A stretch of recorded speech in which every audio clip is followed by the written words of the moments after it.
So today we're talking to Yugo Ikach. Yugo, how long have you been with Washington Symphony Orchestra? I've been with the Washington Symphony Orchestra since 2004. I've been celebrating my 39th birthday every year since. That sounds great. So how did you first get to work with the symphony? Well, I got a call from Dave Owens, who was the original director of the Washington Symphony Orchestra. It was his idea to start the symphony.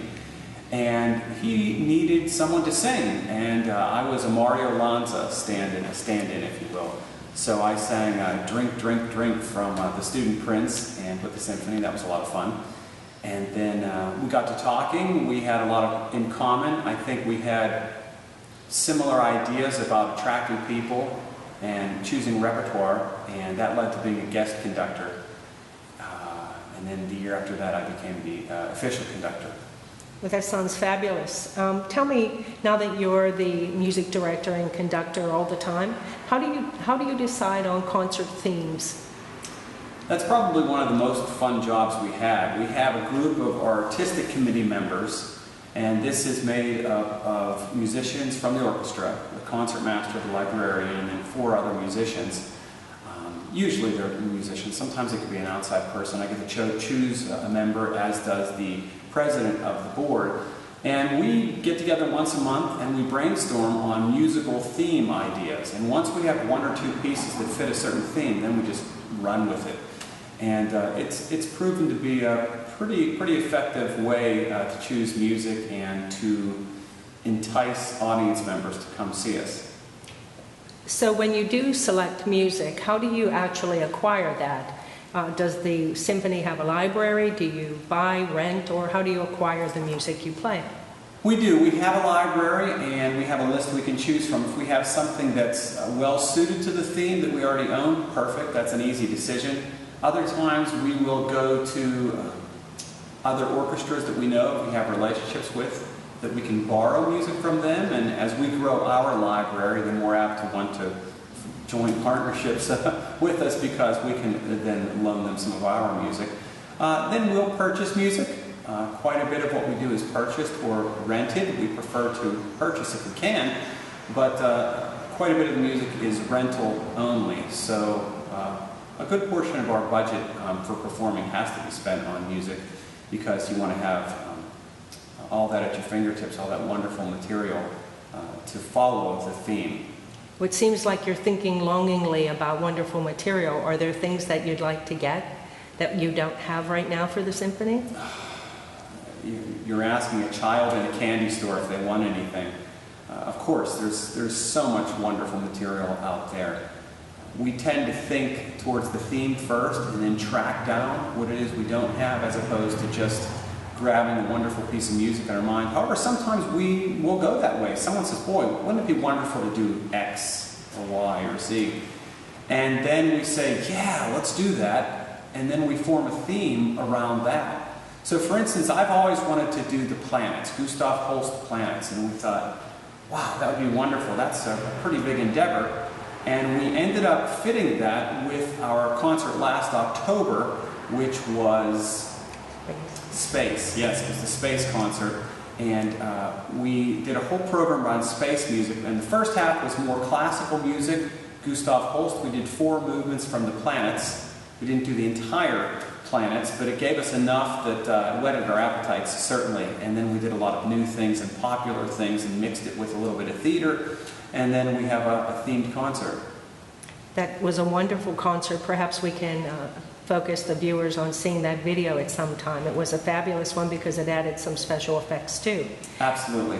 That's another thing related to your themes. Do you think about special effects and ways that you can add value to the concerts? Yes, that is in my mind from the start. I believe part of our recipe is to do wonderful music, but also to add a little bit of theater to whatever we do. Sometimes that means bringing in guest artists. Sometimes it means added environment, be it projecting images.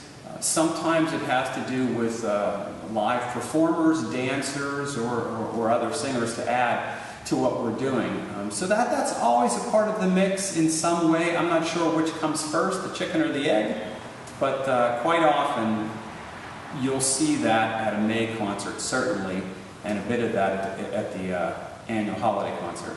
So the symphony, the Washington Symphony Orchestra concerts are really productions. They are. Than just I like a to say concert. that I like to say they're not concerts, they're events. It's a great word.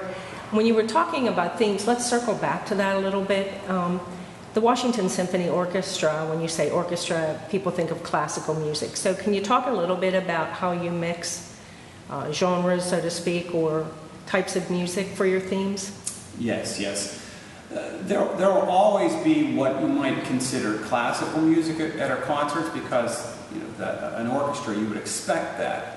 But we do accessible classics, so even though they're in the classical repertoire, they're either well-known or very easily digestible for those people that are not classical music aficionados.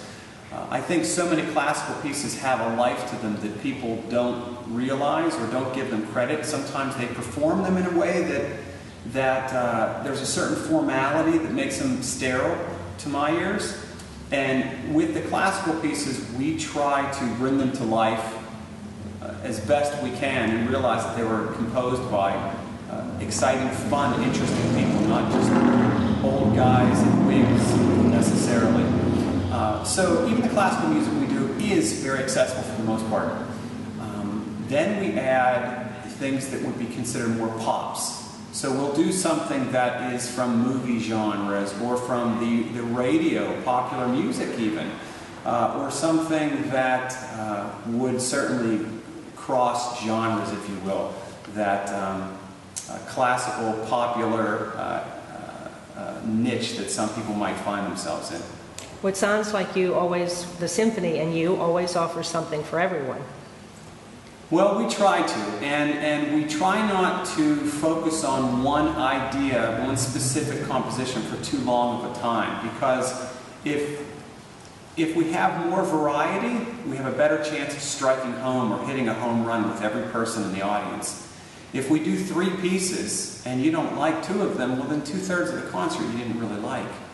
If we do 10 or 12 pieces, and you like 7 of them, or 8 of them, or 9 of them you love, I think there's a much better chance to hit everyone with more pieces that are shorter in time to perform. So we tend to go with 5 to 7 minute pieces as a rule, as opposed to longer works.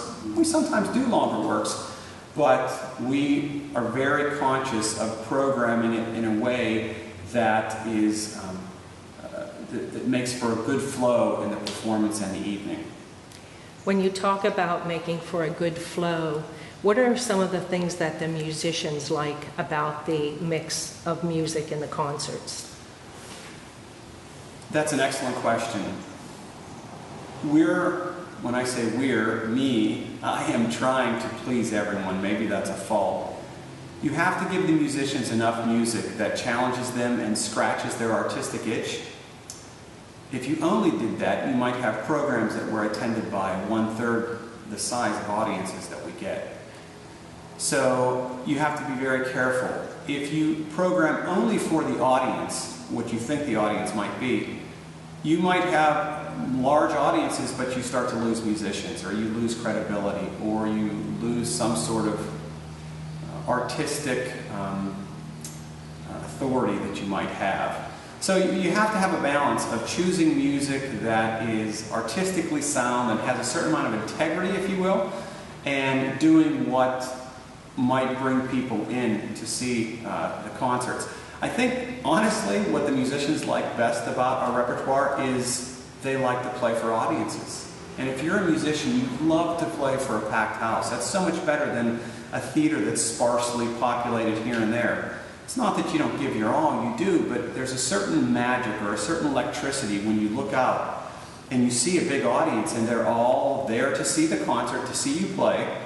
It's almost like a drug. If you're a musician, you feed on that. And I don't think people realize how much an audience influences a performance. It really is a joint,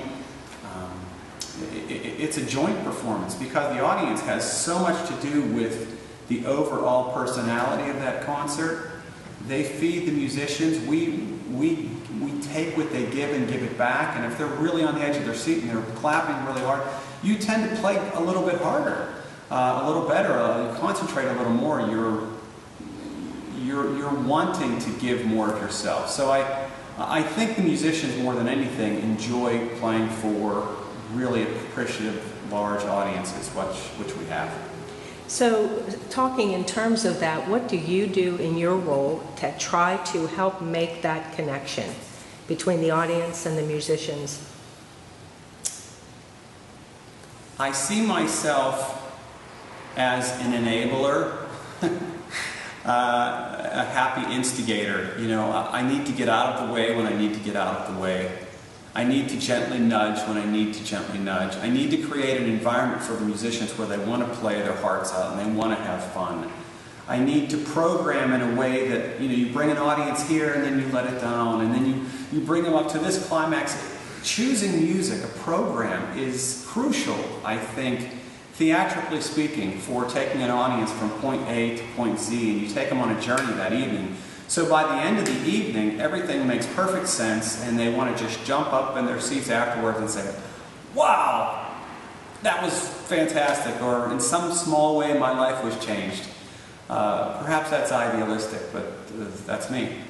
Well, from what I've seen, the symphony has had a few of those moments where the audience jumped up and showed their appreciation. But tell me, just as a final question, do you have one concert that was your favorite ever? I have 4 children. Each one is my favorite. That's a tough question. I don't think I have one question, because whatever concert we're working on is my favorite. I think you treat it that way, and there are elements about each concert that are wonderful that I love. So I'm not sure I can really answer that well, because everyone, if you bring up any concert, we talked about the space concert, I think, oh, that was my favorite. And then you talk about when we did a whole concert on Broadway music, oh, that was just my favorite. So everyone becomes my favorite in some way, some aspect of it, and I look forward to having more favorites. Well, so speaking of the future, since you talked about that, are there things that you're hoping to perform? Is there some theme, or, as we talked earlier, some music that you're still itching to have the orchestra perform? Well, there's a lot of pieces on a bucket list, I suppose, and we've hit a number of those over the last, since 2004, since I've been here. And we may reignite some of those, certainly, because they're worth replaying. But this coming February, which by the time of this video I may have already passed, and if it is later than February 2015, the concert was wonderful. Oh, what a concert. But we'll be doing Romeo and Juliet, Prokofiev, so looking forward to that. There are so many pieces. Again, it's hard to choose things that you really want to do. I focused on a lot of the American things I wanted to, Rhapsody in Blue, An American in Paris, Slaughter on 10th Avenue. There's more American things I would certainly like to do. I have a particular bent for doing that, and doing things that have a perhaps jazz influenced is very interesting to me. I think in many ways that's our folk music, so I believe very much in that. But I guess you just have to see what we would come up with. Well, that sounds like an invitation. So why don't we stop with that, and then we'll talk another time about production and putting together the concert. Thanks very much. Thank you.